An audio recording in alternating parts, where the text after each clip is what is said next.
Hello everyone.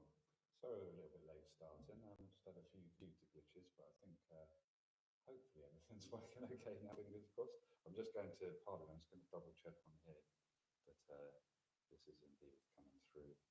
Okay, and you guys are getting the correct audio from my Yamaha EAD and not from this camera. So it'll be just 2 seconds. I guess I've basically got to watch my own live stream and make sure you're hearing. You should be hearing. Yep, you're getting me. Yep, you're getting me. Hello, everyone.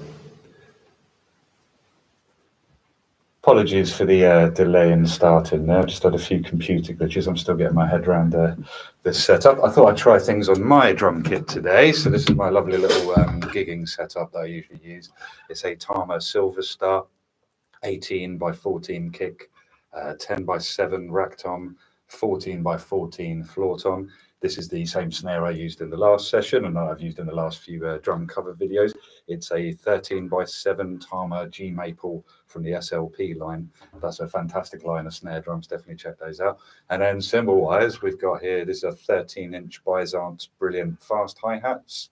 This is an 18-inch dual Trash Crash Byzance. This is a 18-inch Brilliant Byzance medium thin crash. This is a 10-inch Byzance Brilliant Splash. This is a 20-inch Vintage Pure Ride. And then I don't know if you can see this one, just under here we've got the stack. That's a 12-inch Classics Custom Dark Trash Stack. And then last but not least, you guys know this one. This is my favorite Meinl cymbal at the moment. This is a 20-inch Extra Dry Thin Crash from the Byzance line. Cool. Vic First sticks, Evans heads. I don't think I need to go into too much detail on all the stuff we're using, but yeah, doing these things on my kit for a change. Let's get this lesson started and say you some drumming. What I'm going to do, I'm going to play you the lick. This happens to be the opening fill on my most recent drum cover. I've had a few messages asking me to show that one, so I thought that'd be a perfect use of today's lesson. So I'm just going to play the idea, that way you guys can hear what we're going to study today, and then I shall break it down.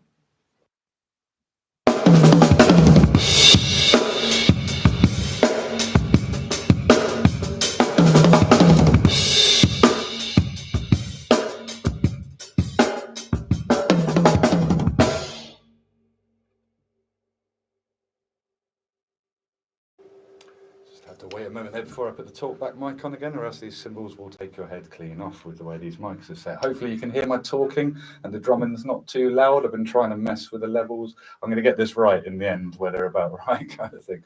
But yeah, I do apologise if you guys are having to turn it up a little bit to hear me talk. I'm trying to talk as close to the talkback mic as possible. So there you go. You heard the idea. Those of you who are inclined and listen to a lot of gospel sort of drummers, as I do, you might spot that this fill is heavily inspired by a drummer called Gerald Heyward. So definitely check him out. I think he was probably the first drummer that really lit me up as a player. Kind of at the time, I think I'd been about 13 or so like that. And at the time, sort of Dave Weckl, Vinny Colaiuta, they were the drum gods as far as I was concerned. And yeah, they happened to be on a show that we have here in the UK called Jules Holland. There happened to be a band called Blackstreet, so that kind of dates it a little bit. Those of you guys who remember Blackstreet. Gerald Heyward was the drummer with them, although I didn't know that at the time. And yeah, his drumming just literally took my head off the fills he was playing. I've never heard anything like it. And I was sort of, sorry, Dave, sorry, Vinny. That's what I want to sound like, and I've been kind of pursuing that ever since. So let's break this fill down. Gerald Heyward inspired. I'm not sure if it's exactly one that he plays or if it's kind of my interpretation of it, but yeah, it definitely sounds like one of his, I think. So let's break this fill down. I'm going to play at full speed one more time.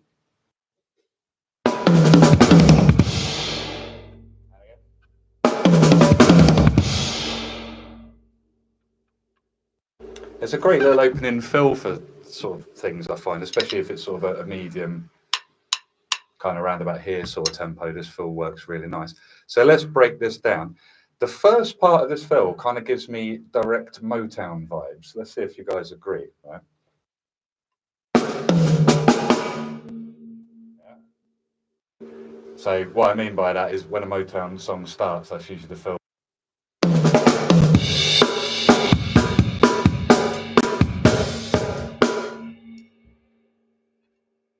Yeah, most Motown songs start with some sort of variation off of that fill. That's kind of what the first half of this fill reminds me of.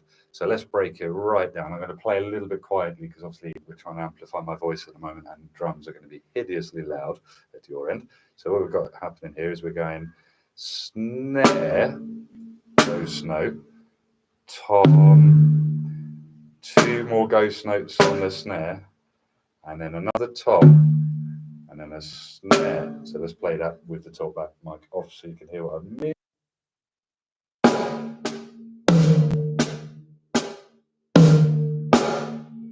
Okay, so one more time.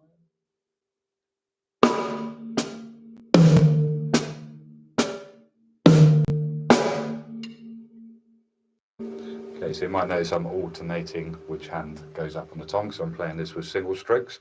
It's all right, left, right, left, right, left, but you can see it's where I'm kind of putting the accent or move it between the snare and the front tom.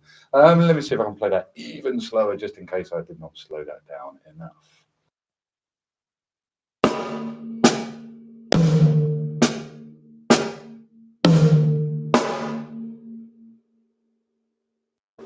Okay, and then the last part of the fill is kind of something that I kind of do a lot, I think. If you listen to any one of the drum cover videos that I've put up on YouTube so far, you'll hear this is quite often the end of things. In fact, to the point where when I listen to it, I'm like, I've got to stop doing it. But it sounds so good. So here we go. First half of the fill.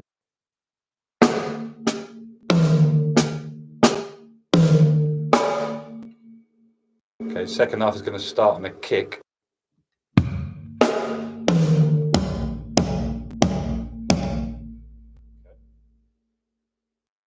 So second half of the fill one more time, starting on a kick. So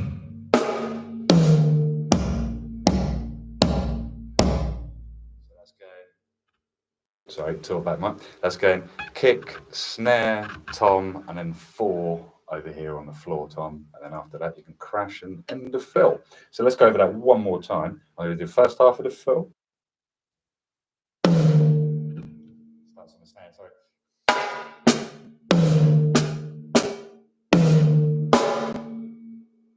Okay, second half of the fill, starting on a kick.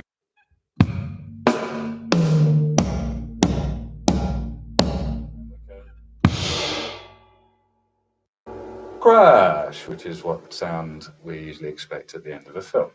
So if I play both halves of the fill now in situ, I'll try and leave a small gap between them and then maybe close the gap between them just so you can start to hear the full idea forming.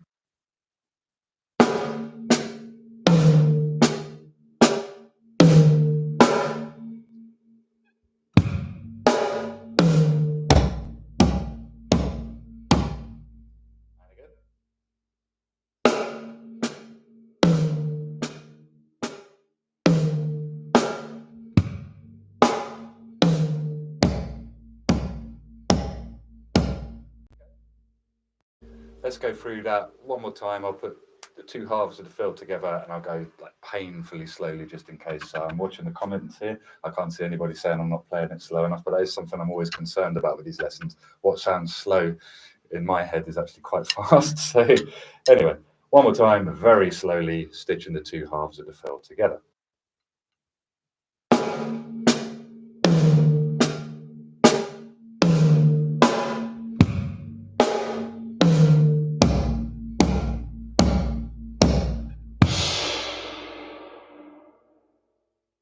One more time.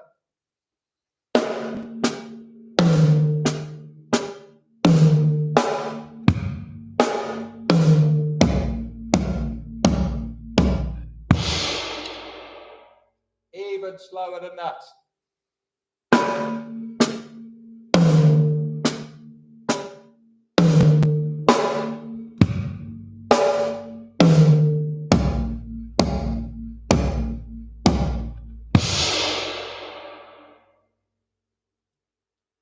Okay, so there you guys have it. That's the fill pattern in total. Sometimes I end on the 4 floor toms. Sometimes I'll end on 3. So I can do 2 kick drums if I demonstrate what I mean by that. So sometimes I'll end it like this.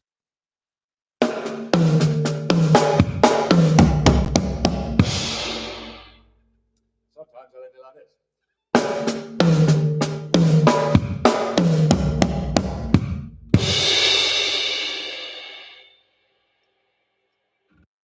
So as you can see there, I just did 3 floor toms, a kick, and then the kick that usually goes with the crash. And those who can hear that those 2 kick drums that we end up getting at the end there. Depends how I'm feeling, depends upon the speed of the track that I'm trying to play over, depends upon a lot of things really. But yeah, I've noticed that those seem to be the 2 variations on that I've come up with.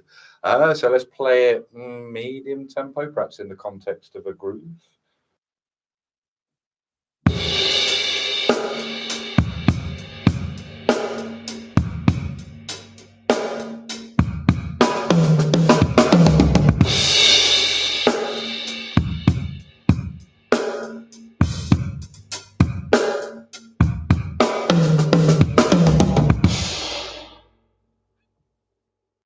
Now you can hear a lot of this is the ghost notes in the pattern, I think. It's like, for example, we're talking about the Motown fill. The Motown fill tends to have some ghost notes and like perhaps 2 accents at the end. I don't know if I'm surmising a bit too much there, but yeah, a lot of Motown songs seem to have this pattern. Okay, and so you can see some of the snare notes there are ghost notes. What happens if I play that full volume on every single note? No ghost notes, no accents, just everything the same volume. I don't think it sounds quite as musical personally. So what I think there is when we're placing the ghost notes is putting the emphasis in the right place. It's those 2 snares at the end that I'm kind of accenting. And I'm talking about a different fill here, but I thought a simpler context. So yeah, having some dynamics in the way I'm playing there is working. And I think the same is true of the fill that I'm showing today. So yeah, why not? If I demonstrate A and B, here it is with the ghost notes. I'll demonstrate it again with no ghost notes, me playing all the notes at the same volume.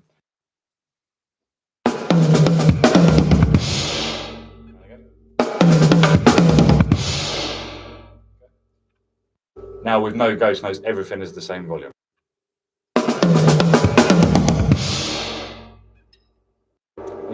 There's just too many snares in there now, I feel. You know what I mean? It's starting to sound too busy. So I think, yeah, the reason you can get away with this fill being as busy as it is, I think, is that the emphasis is still in the right place kind of thing.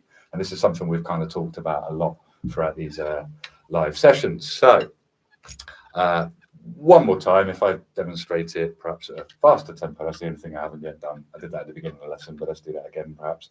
And then we'll start talking about some variations and some other ideas that you guys might want to take from this lesson. So here we go, same fill, full speed.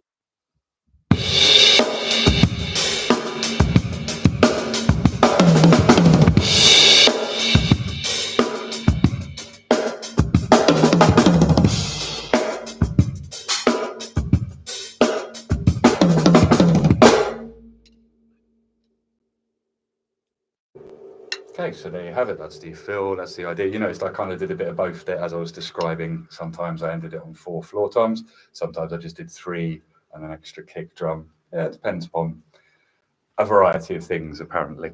So variations, let's talk about that. So you might notice I used it as kind of like an ending. Let's say we're doing a song with 1, 2, 3, 4, stop. Oh, this fill works really nicely there if I demonstrate that one more time.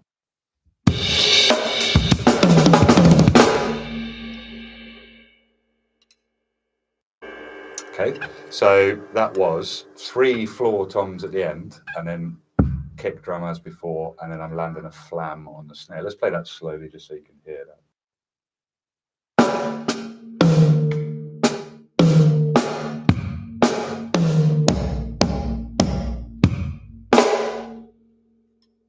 Okay, so really what we've added there is splat on the snare drum there, really, to the original pattern. Something I like to do with that kick that I've just added in order to play the flam. So we played 3 floor toms, kick, flam. I quite like add in a hi-hat choke for that because my other favorite, I've been talking about favorite drummers today. First favorite drummer, make sure you guys check these out on YouTube. First favorite drummer, Gerald Heyward, check him out. Second favorite drummer, but I'm not putting these in any particular order. I love these guys for different reasons, and yeah, their playing is kind of similar but different. Aaron Spears, anyone who's a fan of Aaron Spears knows that Aaron Spears puts hi-hat chokes into his fills, and it sounds funky and it sounds awesome, and it's something that I've kind of added to my playing because I think it sounds so cool. So let's demonstrate what I mean by that on that last. So I'm going to go 1, 2, 3, and instead of just playing a kick, I'm going to open the hi-hat cymbals. So if I play the I'll play it without this idea, and then I'll play it with. So without.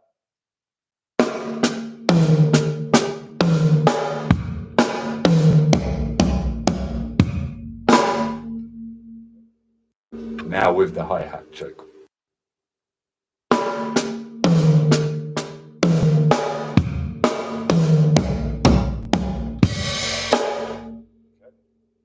So you notice I've got to kind of lose the flam at the end because I can't. Well, I probably could move my left hand there, but it wouldn't sound terribly accurate, I don't think, or make the fill sound better. So yeah, if I play that a little bit faster.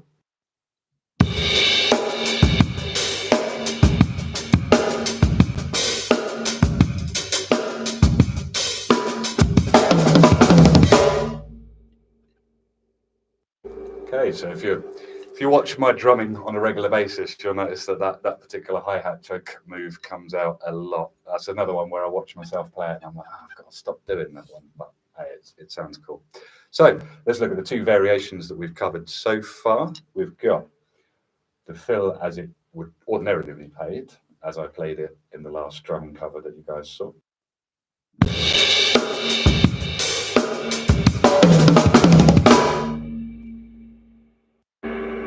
Okay, then the fill with the hi-hat choke at the end instead.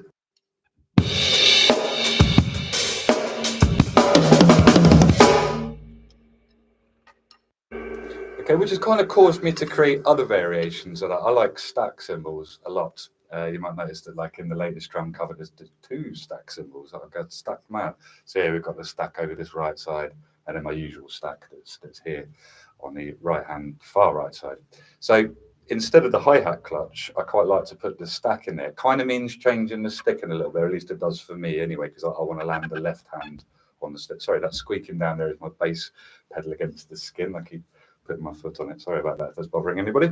Anyway, so a stack instead of a hi-hat choke, but I'm going to play the stack with the right hand, whereas those of you that were watching, you notice that I ended up playing the hi-hat choke with the left hand. So yeah, let's A and B with a hi-hat choke, with a stack. Let's show you both of those ideas. So.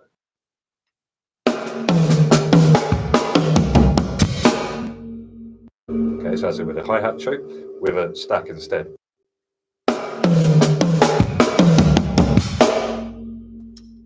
Okay, so if you've got quite a quick right hand, you'll be able to pull that off there, where I'm going right, left, right on the stack.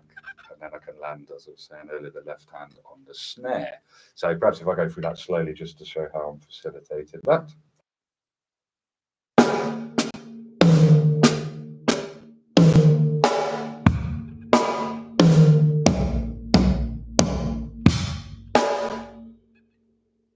See, that was the right hand doing both the last floor tom, stack, and then snare. Sorry, I'm trying to play quietly there so I don't take you guys' head off with the talk back mic. So yeah, let's play that a bit faster.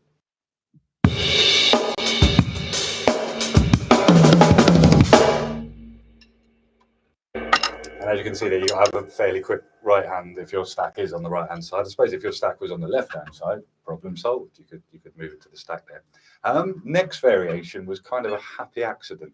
You know how these happen when you're coming up with fills. So I'm often pointing out to students that your best fills often come from mistakes or trying to figure out something else and going, wait, that's not it. But hey, that sounds awesome anyway. So yeah, this was a genuine mistake. I can't remember which drum cover video it was, but upon listening back to it, I was like, I like that. Leave that in.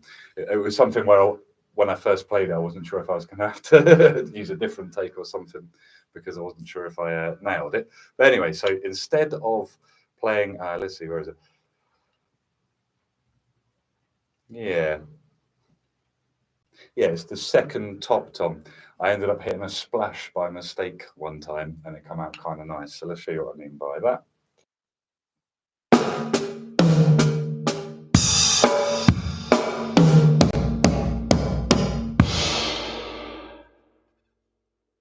And that was literally that just one day I missed, because I quite often have the splash quite near the 10-inch tom there. And yeah, just happy accident having to hit the splash instead of the tom one day. And yeah, that sounds pretty good as well.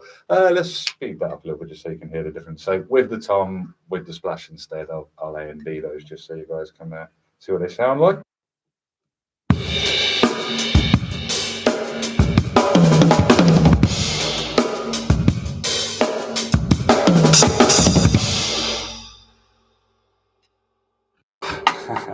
inadvertently there, I appear to have come up with yet another variation where I played another splash cymbal at the end, and that seemed to work as well. So you get the idea. Some of these notes can be switched out for cymbals, for stacks, for things like that. This is kind of what we've been discussing a lot in these free online lessons that I've been doing. I've done a couple on Facebook, and this is now the second one on YouTube. But a lot of what we've been talking about is the initial idea that you come up with isn't always its best incarnation. But then as we develop it and then develop it a little bit more, and then, as you've seen with me, accidentally play it wrong or something like that, these start to come up with other variations. And I think sometimes you end up getting to the point, as we were discussing last time, where the idea no longer resembles the original idea anymore. It's been developed so far that nobody would ever be able to tell what your original idea was. So yeah, my original idea was something I heard Gerald Heyward do, and as you can see, I've just come up with different variations that suit different things I'm playing. That idea of stopping on the one happens a lot in the music that I play, particularly like the R&B kind of drum covers that I do as well. So yeah, to have a feel that it's got one that stops on one is a really nice idea. Let's have a look at some other variations. I'm just going to mess around for a second, see what you think to some of these.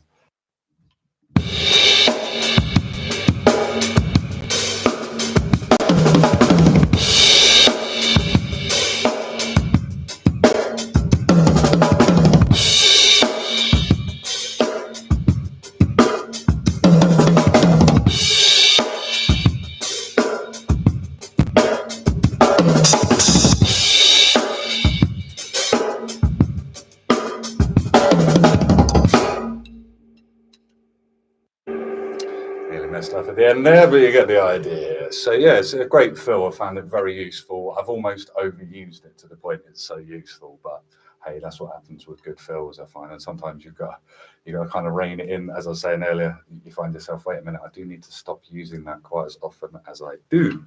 But yeah, it's a good pattern. I can't help myself. So let's see, what have we not discussed yet? So have a look at the comments. Everyone's enjoying it so far. Thanks for the kind words, guys. Much appreciated. So we've got Yimuchi. Oh, yeah. Thanks, man. And then we've got Super Jam saying hello. Hello, Super Jam. And then we've got Tiku Roy saying, great, sir. Thank you very much, sir. Glad you guys are enjoying this. So have I played it slowly enough? Please tell me in the comments if I haven't. I'm going to play it one more time really, really slowly, and then that way nobody can say at the end of this video that I didn't play the idea I was showing. Slowly enough. Here we go. This is the original idea, by the way.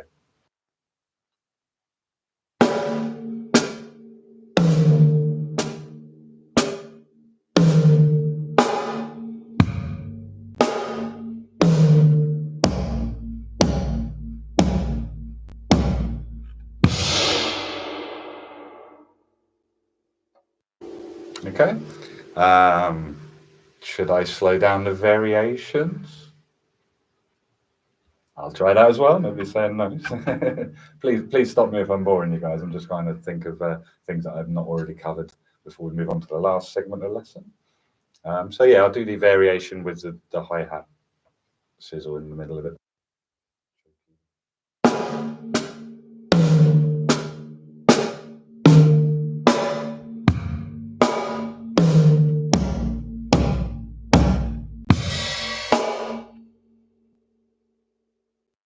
And then those with the stack instead.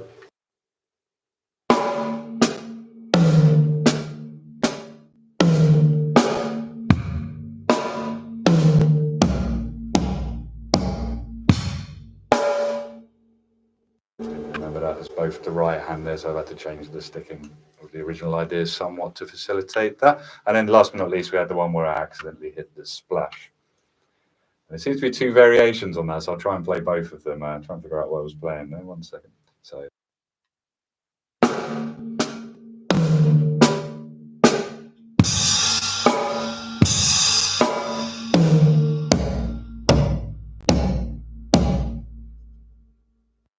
Okay, so you can see that second variation that I've accidentally played earlier is kind of, I'm just leaving the left hand on the splash throughout that part of the fill, or I can just play the one splash and play it as usual like this.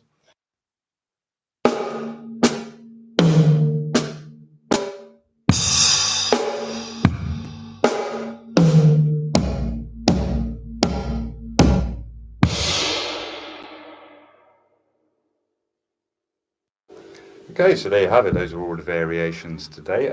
Would you guys like to hear it in the context of a groove? So something I found that's cool about this is it fits kind of halftime grooves like this.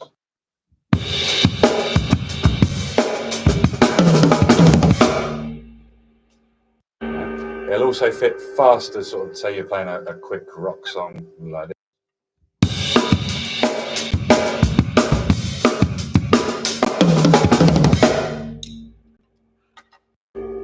And I think the original context that I was using it, because I was playing in a band called New Groove Formation at the time, who I still play for. We've got a really nice gig with them tomorrow.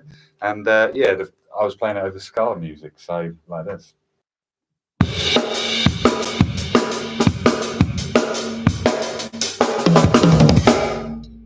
That was a terrible example of that. Let me do it.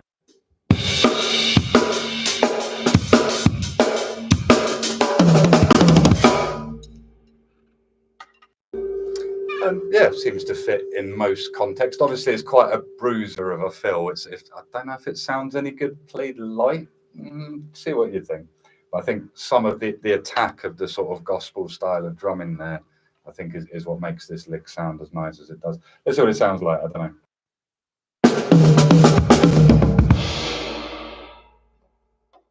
Kind of works, but to me it just sort of sounds like it doesn't sound like I'm playing drums kind of thing. Obviously, not everything has to be loud. I have chops that sound nice quiet.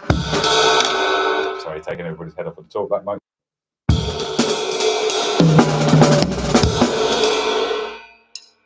The lighter side of town, the finesse, the jazzy sort of stuff, that's cool. But I think, yeah, this lick played in that sort of context, I don't know, just to me it sounds a little bit thin. See what you guys think, play it heavy, play it light, depends upon the music that you're playing and as to how it suits. Okay, let's start messing with the fill now. So far we've just been looking at, what if I move my hand over here? What if I do thing at the hi-hat choke at the end or something like this?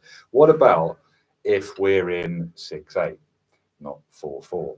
And I often find students are struggling with the idea of 6/8 when it first comes to, there's a lot of stuff that I teach when it comes to teaching the grade side of town, where it's now asking you to solo in a 12 or a 6/8. And I find people who are used to soloing in 4/4, that can be difficult because in a lot of my students' head, I'm noticing that they're thinking, okay, here's my 4/4 idea, which sounds lovely. I need to make it 2 beats longer to make it 6. That's a cool way of doing things, and obviously people are then feeling like they have to be more creative to be able to work with 6/8. But how about we look at it this way? Half of 6 is 3, and so what about if I take my 4/4 idea and I shave one of the beats off of it? And those of you who've been following my lessons for a little while, I've noticed that this is something I like to do. So yeah, and it just means that you've got 4/4, 6, 3. These are common time signatures for drummers to be playing in. It's nice if you've got a really good sounding pattern that works either way, I think. So let's do that. We've got to shave the last pattern off of this. So let's see, we're going 1, 2, 3, 4. It's the 4 floor toms, isn't it? Yeah, for those who haven't yet. So what I'm saying is I'm going to shave those floor toms at the end off, but leave the rest of the fill intact. So let's play you what we mean by that.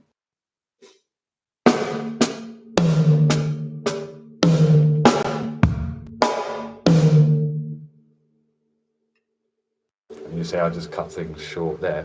That should fit 3, or if I repeat it twice, 6, or if I just do it at the end, it'd be like 4, 5, 6. Hopefully you guys understand what I'm saying there. So yeah, we're making it shorter in order to be able to make it longer, which means now that hopefully you guys can take this concept away. So, okay, this fill and the ideas that we've looked at today is cool, but this is an idea that you can apply to your own ideas. If it's 4, shave the last beat off. Now it's 3. And it should work in a context of 6 or 12, 8. So one more time, I'll demonstrate that, then I'll put it in a 6/8 groove, just so you can hear the difference between if I'm playing it in 4/4 or as a 3 or a 6 type thing. So.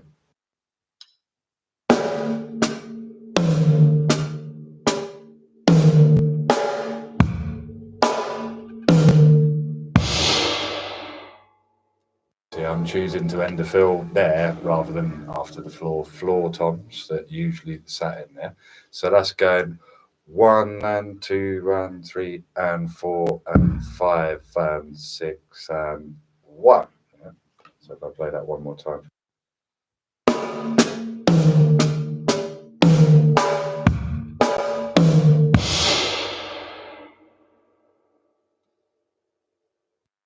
So in the context of a 6/8 groove, let's do that.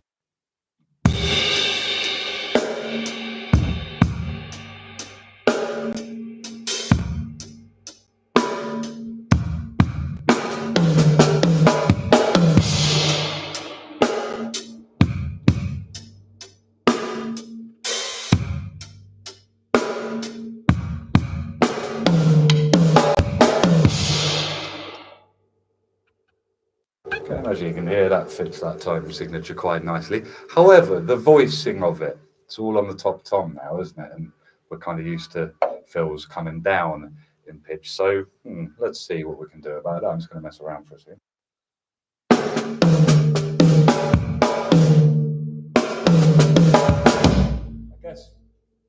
I guess we could do that while we cross around, but kind of what I would probably prefer to do there, so I don't get tied in a knot and maybe not make it to the crash at the end. What I would prefer to do there is perhaps change the sticking to get to the floor tom. Let's see if there's a way of doing that. 1 second.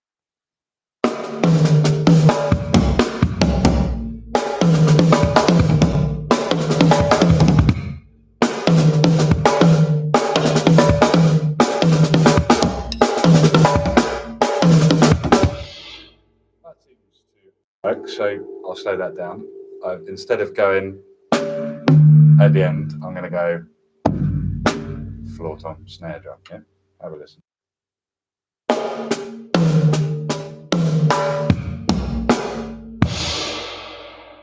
now I've got an idea that hopefully fits 6. Let's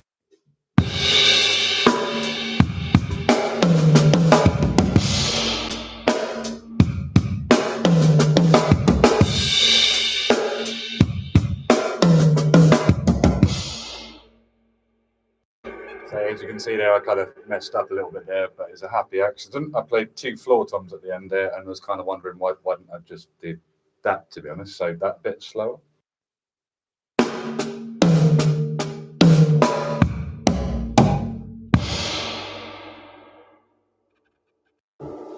Okay, so that's a way of fitting any 4/4 idea into a 6/8 context. Hopefully you guys enjoy that as an idea, because it means that you can basically go through the inventory of fills that you have already and make them fit 6 if they don't already. Or this could work in reverse. So for example, if it's a 3, I just need another beat and now it will fit 4. So if I've got a great idea that I play in 6/8 or in a 3 thing, I could make that 4 just by adding another 4 beats. And that could just be as simple as it is today, where we're just playing 4 semiquavers or 16th notes on the floor tom, like so.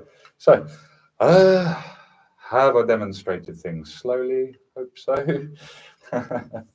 As we're coming to the end of the lesson now. So yeah, hopefully you guys enjoyed this concept. As I say, you can see this fill in its entirety in my last drum cover video, the Destiny's Child Survivor one. Hopefully you guys enjoyed that. If not, check it out if you haven't already. And 2 drummers that you guys need to check out today, Gerald, Heyward, Aaron Spears, both fantastic drummers in this particular style of drumming, very big inspirations of mine. And yeah, huge ambassadors for this style of drumming, I feel. And yeah, also, if you are looking for online lessons, obviously a lot of these top line drummers don't teach, but I do. Sorry for the shameless plug there. But yeah, if you're looking for online lessons, this is what I do. I've looked forward to having a setup like this for a long time, and COVID has obviously kind of forced my hand. For those of you wondering what the setup is, it's basically a Zoom camera, but I'm not too keen on the audio from the Zoom camera. I prefer the audio that comes from this, the Yamaha EAD. I don't know if you can hear that there. The setting I have the EAD on is the studio reverb, and then I'm just using the talkback setting to be able to talk back to you guys. I've got that plugged in by 2 jack leads into the back of the Zoom camera, basically, and then that's running into my laptop. But yeah, with this fantastic setup, I can now teach online. So if you're looking for online lessons, please email me. Lessons are £30 a session, and I'm available most weekdays. So yeah, let's get together and look at lots more ideas like this. I can improve your technique. I can help you in a variety of ways. It'd be great to reach out to you guys and do some of that. Thank you for watching today, guys. It's an absolute pleasure to have. Wow, that's quite a few views for the first 35 minutes of it. Fantastic. Thank you very much, guys, for tuning in. Really appreciate that. Hopefully you guys are enjoying the quality of the setup now. I kind of didn't want to bring this to YouTube until I kind of felt that the audio and the video quality were doing what I was trying to teach justice. but I think we're kind of there now. So hopefully once every couple of months, we'll be doing one of these free sessions. And if you would like to study with me further, please give me a shout. My email address is lewis@ninjadrummist.com. Please get in contact and we'll look at some more ideas like this. But anyway, I'm going to play for a little while, if that's all right with you guys. You guys can carry on watching if you like. But yeah, I'm just going to say thank you for watching. I think I'm just going to enjoy the kit that I've set up today, because it's not very often I get to play on my drums in a setting that's free and not a gig where I'm working for somebody. So thanks again for watching, guys. I'm just going to enjoy this kit for a while. Thank you.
Well, there you have it. Mistakes and all. That was a particularly good stick recovery there, or not, perhaps. But yeah, hopefully you guys could hear in there that a lot of that is kind of variations on a theme in a lot of ways. In that, yeah, you might be able to hear like the end part of that fill occasionally, or the beginning part of that fill, or something that sounds similar to the fill. But yeah, you can't help but be inspired and start to sound a little bit like the drummers that you enjoy listening to. I think over time, it's just going to happen, isn't it? By absorbing a lot of their drumming, some of it is going to come out. I think I do find that with the drummers that I like, thankfully, because yeah, I shouldn't like to sound like the drummers I don't like. So yeah, hopefully you guys enjoyed today's session, and I'm going to start recording some other videos for your entertainment throughout the week. I have another session soon where I'll be recording professional drum covers, as I usually do for this channel. So yeah, stay tuned. There's plenty more of that coming. We are officially back in business after the pandemic, which kind of did clip my wings a little bit. So yeah, hopefully you guys are staying safe and well. Thank you very much for watching this to the end. Hopefully you guys took some inspiration from the fill idea, or some of the concepts surrounding the fill idea, or perhaps you might buy this cymbal because I don't know, but hopefully I inspired you in some way.